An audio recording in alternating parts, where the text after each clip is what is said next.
How to fix Monopoly Go invite friends not working. The very first thing you wanna do is to head over to your Play Store.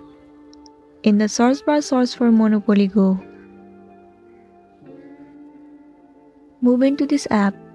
So right here, instead of play, if it shows the option of update, then your application is not up to date. And it might be one of the reasons that you are facing this issue. In that case, all you wanna do is tap on update and update your application to the latest version. Now the next thing you can try doing is head over to your settings. Move into apps. Tap on see all apps. In this page, search for the application Monopoly Go and then head over to it. Move into storage and cache. You have to clear the cache and the storage of this application. Clearing the cache and storage will remove all of the unwanted bugs from the application, and it will make your application run smoothly. It might also fix the issue that you have been facing on Monopoly Go. If it still doesn't work, then the next thing you wanna do is to head over to the Play Store and uninstall the application and reinstall it again.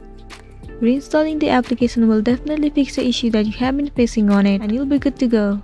So that's it, and this was a tutorial video on how to fix Monopoly Go invite friends not working on Android.